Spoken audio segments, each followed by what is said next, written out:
as an accountant, there's nobody who is better positioned to be able to coach or work with business owning clients in a one-on-one capacity to grow profitability. Hello, everyone. Welcome to Where Accountants Go, the Accounting Careers Podcast. I'm Mark Goldman, a CPA, and your host for this show. Well, today we have a guest joining us that helps accounting firm owners get their firms and their lives back under control after building a successful practice. Geraldine Carter of She Thinks Big Coaching is joining us for the show, and she coaches accountants on how to gain back control of their time after building a firm that makes them a reasonable living, but that somehow seems to hold them hostage in their own practice. I asked Geraldine to come on the show because I know that many of us early in our careers these days consider having our own business. And I figured the more we learn about how to structure it correctly in the first place, the better off we're all going to be. After all, we usually start a business to do many things. Among them is to have more free time, but it doesn't always end up that way. So the more we learn about it and the earlier we learn it, the better. I think you're going to gain a lot of insight from this interview. If you do learn something from this episode, please check out our own unique classes that we offer online as well. You can find out more about the classes that we offer at www.mgrar.com. Once again, that's mgrar.com. Just click on classes and you'll see the full listing there. We have some unique tax courses for entry-level accountants that may interest you if you want to get more experience and almost like an internship learning experience without the work, so to speak. You may want to check those out. And as always, if there's anything I can do for you in your own career or accounting organizations that you're involved in, please don't hesitate to reach out to me as well. I'm happy to help in any way that I can. Well, with that, let's go ahead and get started with today's interview. This is really almost like a mini class. I think you're really going to enjoy this. Here's Geraldine Carter. Well, hello, Geraldine. Welcome to the show. Hi, Mark. Thanks so much for having me. I'm happy to be here. Wonderful. Yeah, this will be fun. Well, for the audience, sometimes we do a slightly different format of a show that still applies to the careers of our listeners, but maybe that isn't a career story from an accountant per se. I've been noticing Geraldine Carter in the marketplace as someone that helps accountants have better balance in their careers, self-employed accountants to be exact. And I know many students and younger professionals these days have aspirations to be their own boss at some point. So I invited Geraldine to come on the show and share some of her practice building wisdom with us. I know I'm really going to enjoy this conversation. And if you've ever thought of having your own practice someday, this is going to be beneficial for you as well. Well, Geraldine, before we get to all the advice portions, so to speak, of this episode, tell us the story, first of all, of how you got involved doing coaching for the accounting profession in the first place. Yeah. So I'm an engineer by trade. I'm not a CPA, not an accountant. Tax gives me hives. But what happened was I had started a business with a friend, and because I have a math background, I immediately fell into the managing the money and the finance role. And I found it really difficult to get the information that I needed that would be helpful for me in my business from my accountant. And fast forward, I ended up exiting the company and was kind of out on my own. And a number of colleagues came to me asking if I could help them understand their financials. So I'd walk them through their P&L and their balance sheet, and they would say things like, "Oh my gosh, thank you so much for explaining it to me. I had no idea. I've always wondered." And after a while, I started asking, where's your accountant? Like, why isn't your CPA explaining this to you? And there are all kinds of reasons. They're too busy. I can't get a hold of them. But in the meanwhile, a CPA reached out to me and said, "I hear you're helping business owners grow. Do you think you could help me?" And I had to stop for a second because I thought, wait a minute, you guys are like surrounded by businesses. Don't you learn all business, everything through osmosis? And what I learned was, in fact, no, CPAs are just like every other kind of business owner, that we all have strengths. We have our technical skills, but there's also a lot to learn when it comes to running an effective, profitable business that oftentimes gets left out of the standard training when we're getting our technical training. So I found the same thing with CPAs. They also had a few key blind spots in their businesses that was really preventing them from having a rewarding business and was causing them to overwork so much. So that's how I got into working with CPAs. Interesting. How long ago was that you started focusing on the accounting profession? Yes, I've been coaching independently for about 6-7 years. And Wow. The first person who asked me that probably happened 3 years ago. That the person came to me and said, "Can you help us grow our business?" Okay. Before we get into sort of the business advice aspect, because I know that's where we'll spend a large portion of the time, I have noticed that many accountants actually end up going into some kind of coaching, whether it be business coaching or financial coaching. I think I've even had 1 or 2 life coaches on the show, just various types of coaching. I think that we just like to help people, as part of it. But I'm curious from your side, what do you enjoy about the work? Because I think that'll be good for our audience to hear. Yeah. First and foremost, it's incredibly rewarding. It's a really fulfilling experience to partner with clients in a one-on-one way and do work that really changes their lives, because we're taking their business from this thing that is like dominating their life and taking over, and it's exhausting, and they're under-earning, and they're frustrated, and many of them are fried. And in a short amount of time, we're pivoting the business to be one that is highly profitable, margins go up, and we start chipping away at getting time back. So by way of example, I'm working with somebody right now who, when she called me in March, was working 80 hours a week back-to-back, no break. And it's 4 months later, we have $500,000 in new potential revenue that is out there being in conversation with clients. And the work week is currently down to 50 hours a week. And it's only been 4 months. It doesn't take long to shift somebody's business. And when you can help somebody change their own life in that way, it's, like I say, it is deeply fulfilling and rewarding work. So that's my favorite thing about coaching from a business standpoint. But from a personal standpoint, I love the independence. I'm something of a stray cat, and I get to set my own schedule, set my own time, and really be in charge of creating my own life and my own destiny and what my life ends up looking like. And that's up to me, which is sometimes a little bit scary, but mostly that's really enjoyable because I want to be the one in charge of my life. So I love it. Coaching really works for me and who I am, but it's also not for everybody, right? Because owning a business is a big job. It's not everybody's suited for it. Sure. It's interesting. You mentioned, working all the hours, because I do think that a lot of us, when we get into having our own business or being self-employed, however you want to refer to it, we feel like it's going to give us all this freedom. And so often we're headed in this direction, and the further we go in that direction, the less and less freedom we have. Yeah, it's like the freedom to work all the time. Yes, exactly. Yes. Yeah, I can work any 24 hours in the day that I want. Exactly. Interesting.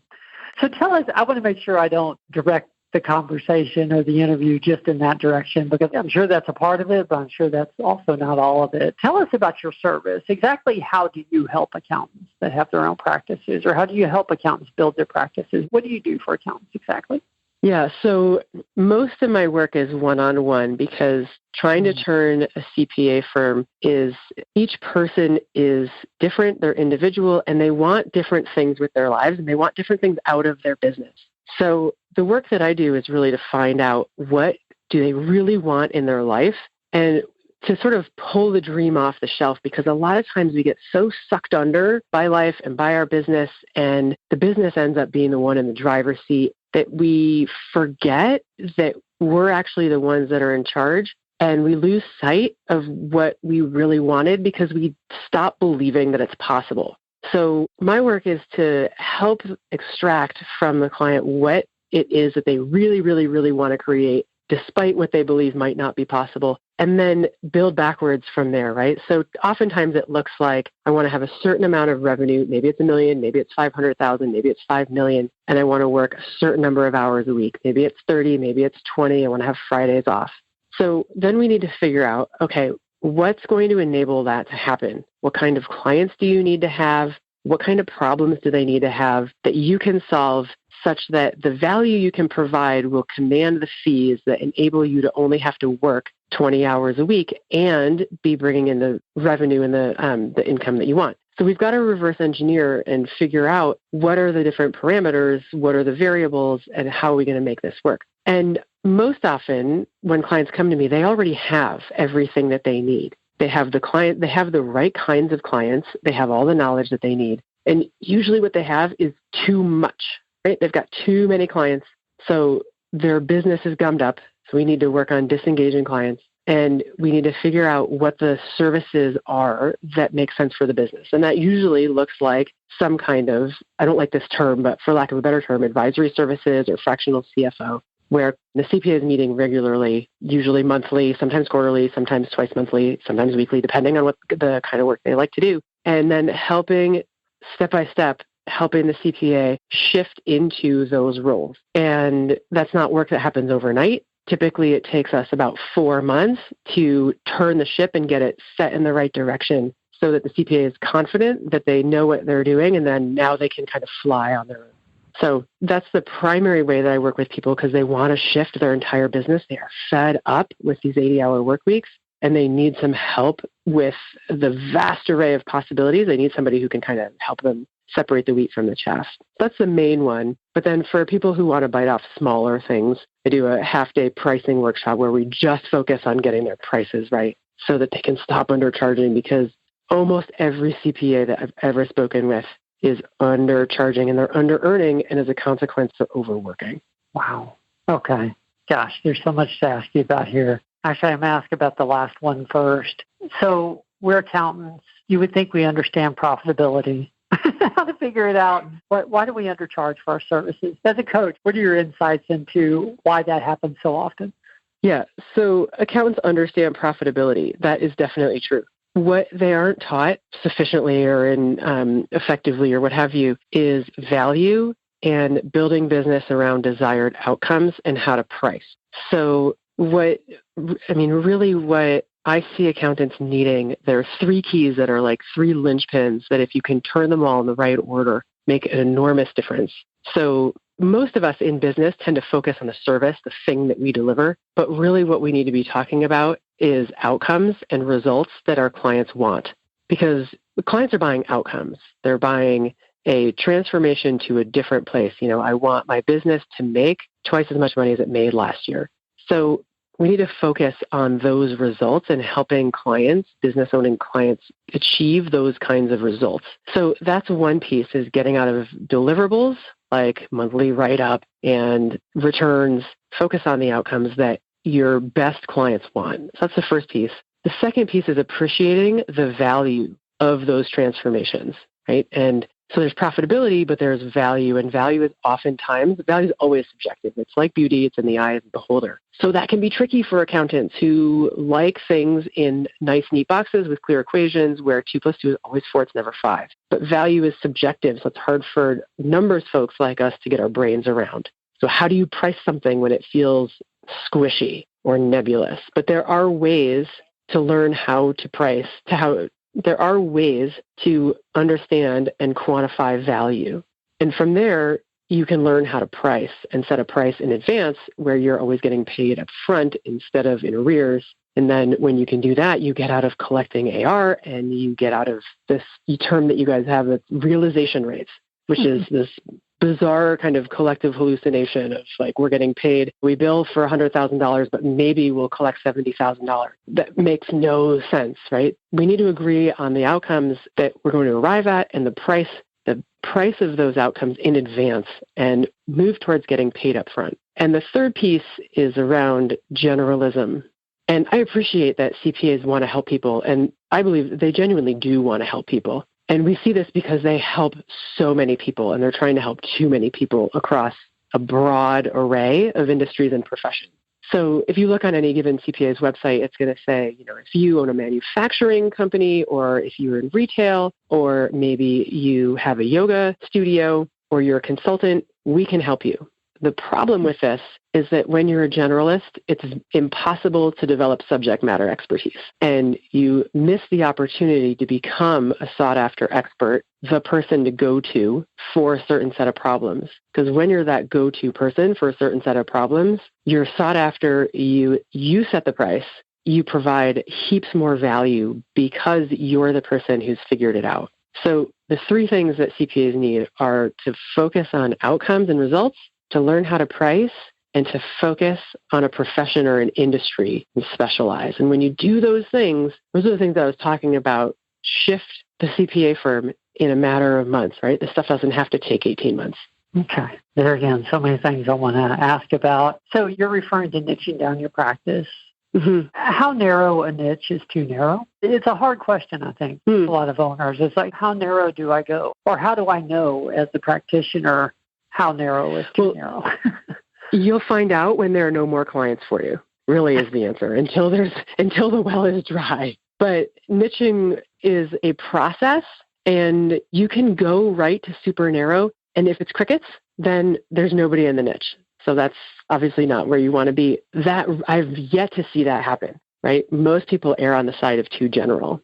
So, for example, professional services, a lot of CPAs will say, I want to niche into professional services. That can include lawyers, architects, engineers, and so on. But it can also include ad agencies, creative types, website designers. So even within professional services, you can niche into, let's just say, architects, lawyers, and consultants. That has even a different feel than if I niched into professional services, creatives, ad agencies, and website designers. So in the process, to try and be helpful for your listeners here who are thinking about niching down, which I think of visually like a funnel, right? You start out, you go down, you get narrower, narrower, narrower. And if you're at the sort of like, I want to niche into professional services, then pick 3 inside the professional services that you like and start there. And you'll figure out just in working with those 3 industries, those 3 professions within professional services, which one you want to gravitate toward. And in time, 6 months, 12 months, you'll pick one that seems the most compelling and you go from there. And then you'll find that within, say, consultants, you might have tech consultants, you might have environmental consultants, and you can keep going down and down. And my experience of watching my own clients niche is that their lives get easier, their focus becomes more clear, they don't have to work as hard, and the money comes so much more easily. So even though it's intimidating at the outset because it feels like, I don't want to turn anybody away, the first step is the scariest, but as soon as you do it, you'll quickly find that everything, the business gets easier, life gets easier, and all the rest. Okay. So let's say you're working with me and I'm making the living I want, but I'm working way harder than I wanted to make it. In my book of business, let's say I want to specialize in doctors and therapists. Maybe that's 2. Doctors and therapists in my local area. Mm-hmm. And a third of my book of business is that. And then the other 2/3 is just a smattering of everything else. Every kind of retail you can imagine, just all kinds of industries. But what are the first steps to fixing this problem and getting me started on the path to be what I want to be, the go-to person for doctors and therapists? What are the first few steps? I think a lot of people find themselves in that situation. They've taken on whatever clients they could get so they could pay the bills, and then they end up with a practice that they don't quite enjoy. What are the first few steps? Yeah, so I would do a couple of things at once. And one step that I always take my clients through is we run an income by customer summary report. So we see all the clients and revenue by client, and we put it on a graph. So first we sort it in descending order, then put it on the graph. And it looks like a classic y = 1 over x curve, the kind where on the y-axis it hugs the y-axis and goes to infinity, and on the x-axis it goes out to infinity. And what we see is that, so your listeners have likely heard of the 80-20 rule. What I often find is that it's 70% of clients only make up 30% of income. And your top 30% of clients, or sometimes even 20, account for 70 to 80% of your income. Meaning you can afford to let go of 70% of your clients with a 20% reduction of income, more or less. So you have to have the courage to say, okay, I'm going to disengage a set of clients, and I don't encourage all 80% off the bottom all at once. We do this stepwise. But get rid of 20% of clients that you can afford to get rid of right now to free up space. because the first thing we need to do is free up space. The vast majority of CPAs are working way too hard, way too many hours, and they just don't have the bandwidth, the time in their calendars to focus on growing their business. And if you're going to change and grow your business, it requires time in your calendar to be able to set aside to focus on it. So the first step is creating that time by disengaging as many clients as you currently have the courage to disengage. So once we do that, then we can look at the doctors and therapists, say, and we can say, okay, doctors and therapists, there's a lot here that's similar, but there's a lot that's different. I mean, namely, the thing that comes to mind is pricing is really different in doctors and therapy.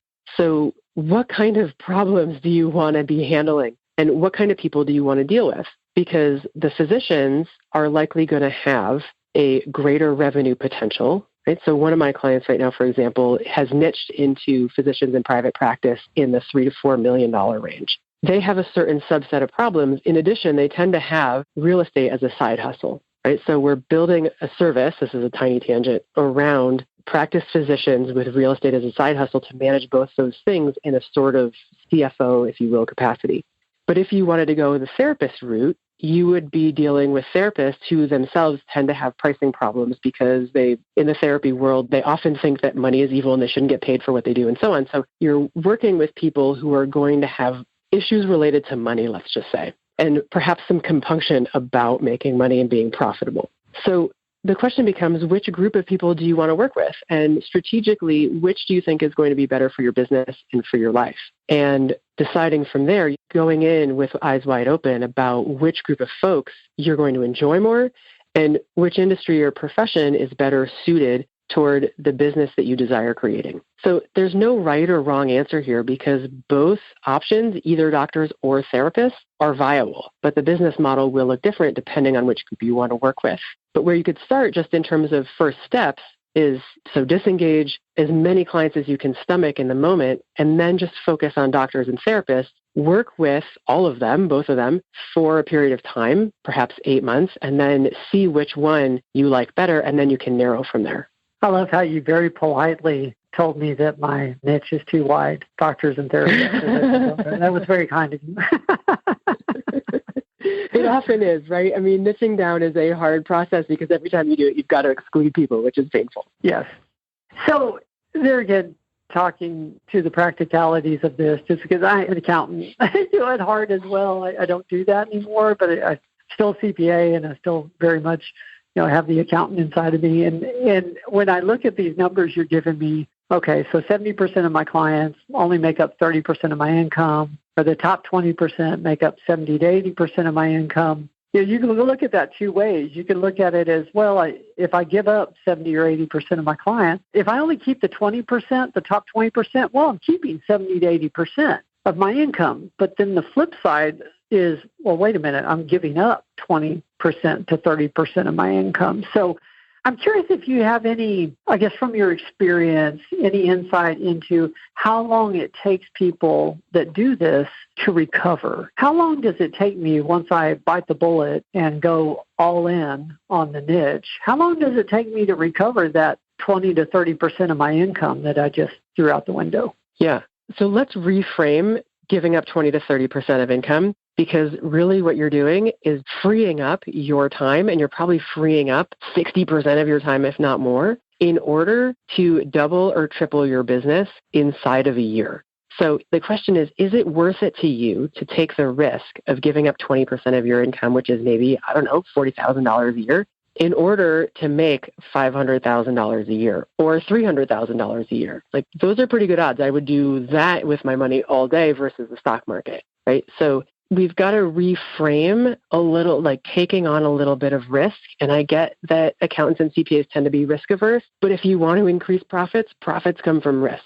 So we've got to be willing to give up a little bit to gain a whole lot more. So your question was, how long does it take to recoup that? And the answer is 6, 8, 10, 12 weeks. Doesn't take very long at all. And moreover, we're doing it at a time of the year when you probably weren't going to make that income anyways, because if you're an accountant doing monthly services, okay, then maybe that's slightly different. If you're a CPA who's focused, for whom the vast majority of your income comes in April and May, when we do this work in June, July, August, September, those aren't big money-making months anyways. So you're not actually giving up anything. You're just getting your time back. So the time to take Let me give you an example. I'll give you a couple examples because I think they're useful. Because I think a lot of people think that change takes so long. But this one client who I mentioned working with one-on-one, so she's doing great, obviously. And in 12 weeks, she has 9 clients she's converting to fractional CFO services. Another one in 10 weeks, 3 clients, fractional CFO services, about $110,000. One of my clients within 10 days, new contract, $30,000. Another one of my clients in probably 12 to 16 weeks, $100,000 of new consulting business. And that represents about a little less than 50% of her previous existing revenue. So this change happens really fast. It doesn't have to take long. It just requires a bit of courage. It's interesting. I can relate. Very early in the life cycle of my business, first couple of years, I decided to niche down. And we gave up somewhere around 20 to 30% of the business we were doing at the time. But within 2 years, I think it was actually shorter than that, we were at double the amount. Yep. And we were a lot happier and less headaches, and we were more comfortable, in our own skin. Yeah. So and quality of life is incredibly important. Yeah. I was working with a business coach at the time, and I bet it took a year of conversations for me to finally say, okay, I'm not sure you're right, but I'm going to do it. And it ended up working out. I'm paying you. I should listen. Yeah, exactly. Oh, too funny. Okay. Yeah, something, I know this is switching a little bit, but something that always intrigues me about conversations like this, when you talk about being more value added and niching down, and so you understand your client's business more, and it sounds like the CPA, the accountant, really starts to become more of a business coach, themselves, if they're doing this right. Yeah, which is intriguing. I mean, I think accountants and CPAs are sitting in the catbird seat when it comes to opportunity, because who else as a consultant or coach has access to the business's financials in a way that the CPA or the accountant does, right? Nobody else. You're the one with access to the numbers. You're the one with access to the data. So if you can get yourself in the position to not just report on the data, but to think about the data, the numbers, the money in a way that the client probably hasn't thought about, doesn't know how to think about, time to think about, that's enormously valuable. Because remember that most business owners, a lot of business owners, are not money people. They're not math and numbers people. Some of them are, but a lot of them are scared of their money. They don't know what to do with it. They don't know how to handle it. And all the rest, they've got mindset challenges. Maybe they have money scarcity issues. Maybe they believe in being cheap. Maybe they think that success is for other people. They're getting in their own way. So as an accountant, there's nobody who is better positioned to be able to coach or work with business owning clients in a one-on-one capacity to grow profitability. So take advantage of that position and leverage it and optimize it. A large part of our audience, and really who we target the show for, are either students, and they've decided they want to go the accounting path, or they're staff members the first, 1 to 5 years in their career, so to speak. If I'm at that level in my career and I'm sitting in a large corporation, or maybe I'm in an accounting firm, and I know that someday I want to have my own business, I know what we've been talking about has really been from the position of someone that's already been in practice and has headaches. But if I was thinking about starting my own, what advice would you have for me to get started the right way so that I avoid some of these headaches that come along later? So a couple of things. One thing I would do is find the CPA who's just come back from a 4-week vacation. Get advice from them, right? Be careful and selective about who you get advice from. From a business position, I would say one place for CPAs, one place that I think is unique to them where they get stuck is that because it's required by law to file taxes, you have a sort of steady stream of people who will need you, which is great when you're first starting out because you can build a book of business quite rapidly. But it's great until a point and then it becomes a trap. And the trap is that you never have to learn. Until that point, you didn't have to learn how to position and market your business. And a steady stream of people who need you to get their taxes done is going to become a trap of a tax factory where if you look around you, you'll probably bill by the hour and you won't be focused on business outcomes. So like I said earlier, focusing on business outcomes, learning how to price and niching down. So of those things, the thing that you can do while you're kind of contemplating perhaps going out on your own is to study a profession or an industry. Start building your expertise in just one place and understand what it is that drives profitability in construction, for example. Where do construction owners get stuck? Where are they leaking money? Or look at physicians like we mentioned earlier. What is it about them? There's a joke among CPAs, as told to me, that behind every physician is a failed business owner or something along those lines, like kind of physicians make bad business owners. And I don't know whether or not that's true, but you could certainly imagine that there are physicians who just want to focus on their craft. Or you could pick real estate, right? Understand the tax code inside and out when it comes to real estate. Focus, focus, focus so that you become an industry expert more quickly. And that will set you up and get you in position when you go out on your own to be offering tons of value right out of the gates. And when you offer tons of value, you can charge much more, of course, for your services. Sure. I think what you were saying about physicians, at least for the most part, is probably correct. What I hear from other accounts. Oh, too funny.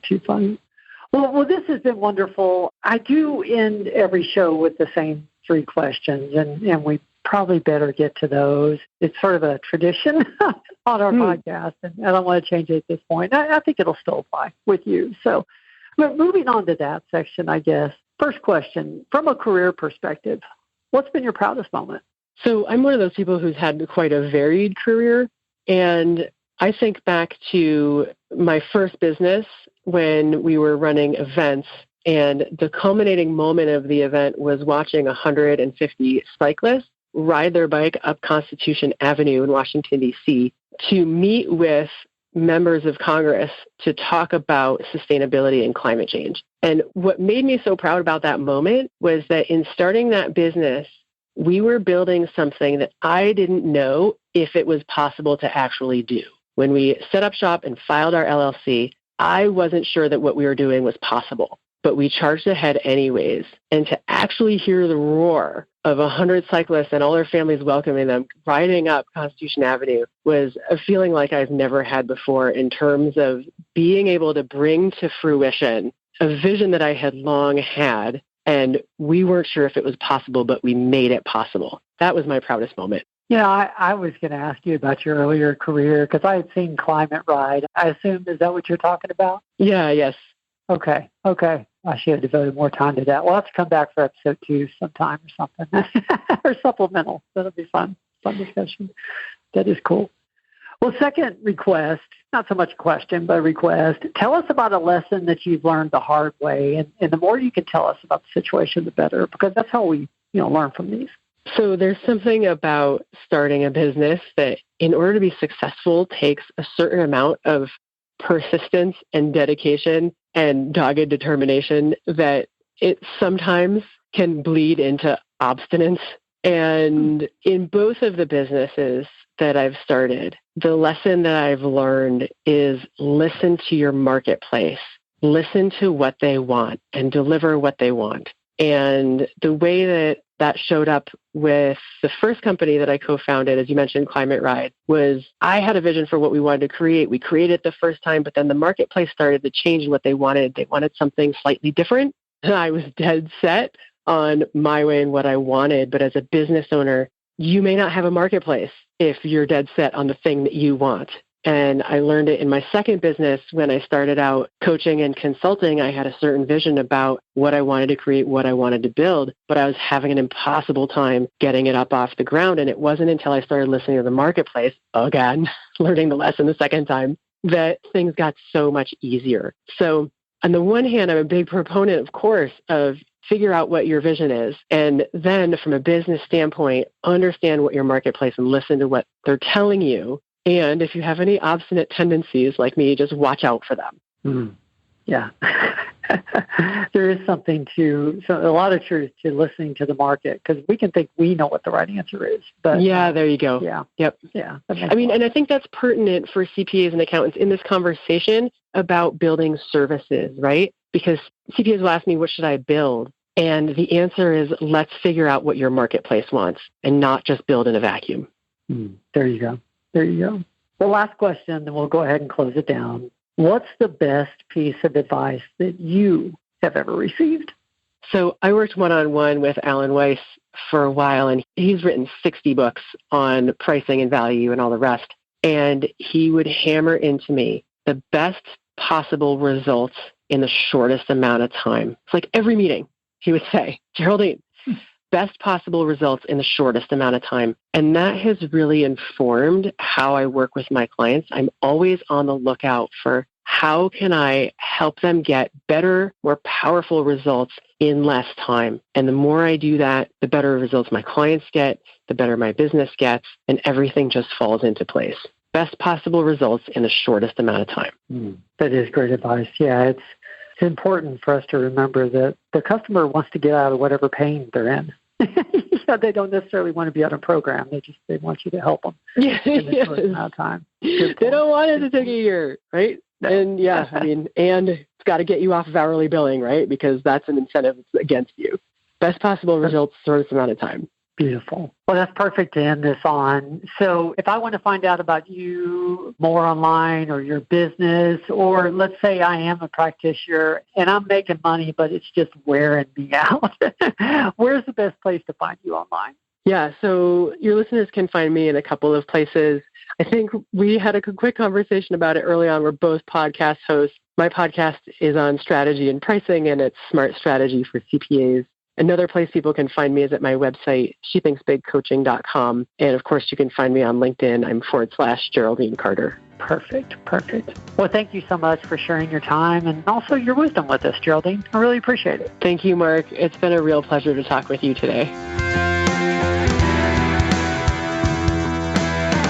Well, that was my interview with Geraldine Carter. And, there are a few things that really rang true to me in this. My father had his own practice, and so I got into accounting at a very, very young age. And I can really relate to the conversation about valuing your services. We as accountants, we want to serve the client. We want to do a good job for them, and we want to do it at a fair price, something that's fair to them and fair to us. However, it's easy to get into caring so much about the client that you undervalue what you're doing for them. And so I think we need to hear that message, particularly if you're thinking about starting your own practice. It's very important to set the right expectations early. And so I really appreciated that part of the conversation. And then we've heard this from other guests as well. They're self-employed, but the conversation about selecting a niche and really drilling down on that niche or niching your business down, niching your practice down. There is a lot of truth in that because you become that much more the expert, and then you're sought out by other individuals because of that expertise. So it just makes all the sense in the world, even for accounting professionals.